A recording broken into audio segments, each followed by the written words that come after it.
Good day mga master. So sa mga naka Toyota Innova or Toyota Hilux or Fortuner 2016 pataas, baka nangyari to sa sasakyan mo.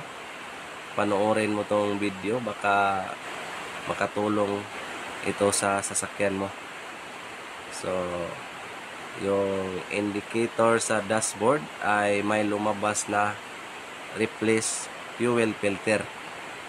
So pagka ganon ay sinabi sa unit na magpalit ka daw ng fuel filter.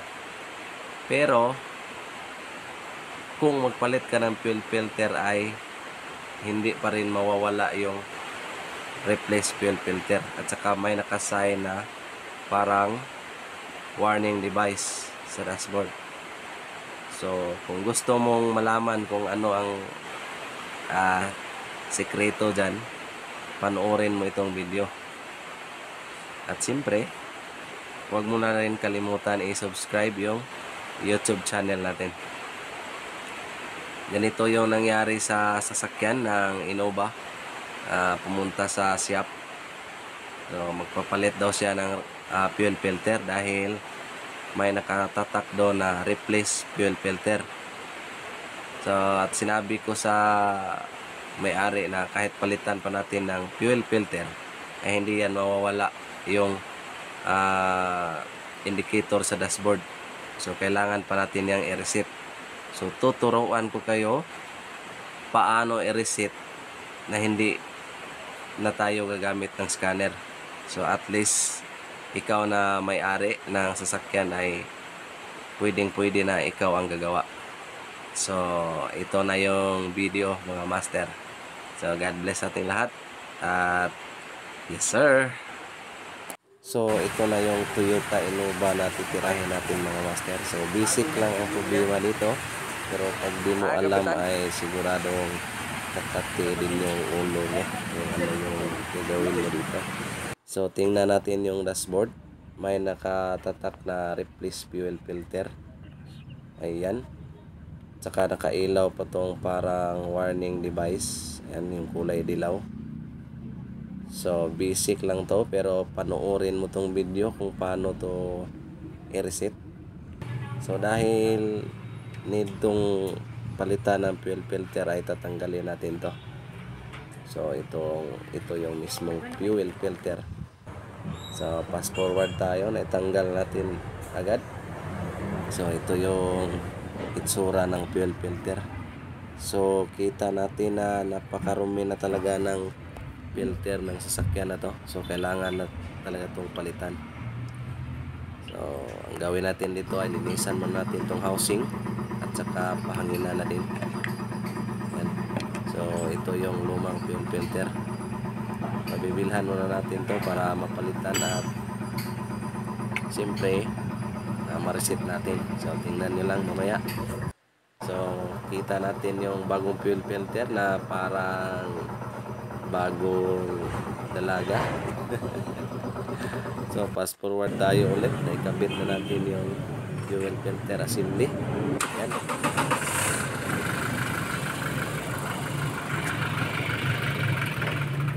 Okay, start.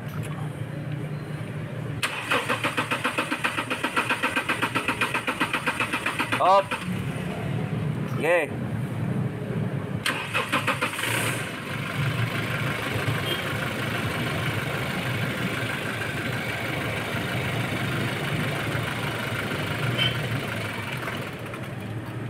Okay, start.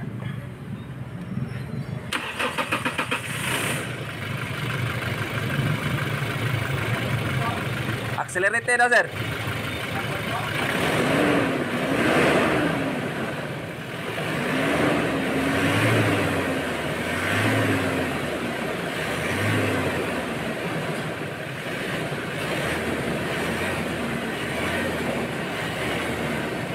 Off.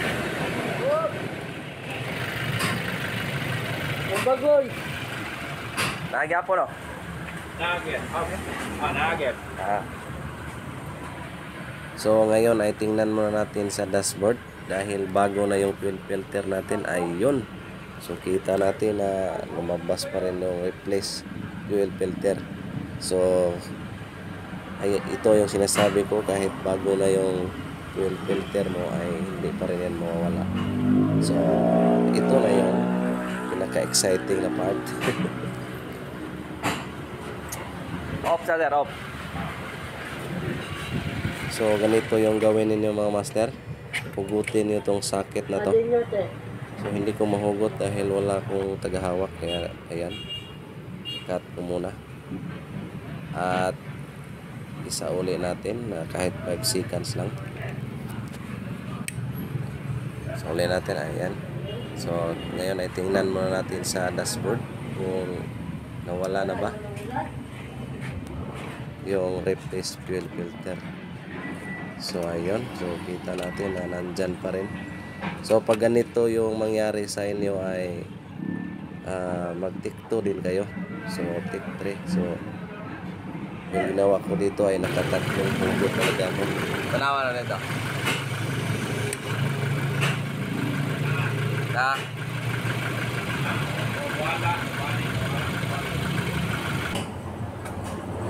So dahil matagal siyang nawala ay kinat ko na lang yung video dahil nag-focus ako. So nakatatlong hila tayo at balik yung sa akin. So ngayon ay tingnan na natin dito.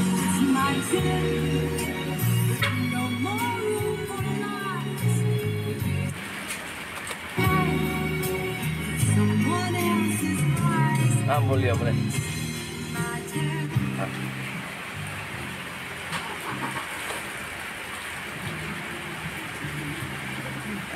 So yung sign rin, wala po. Oo, no?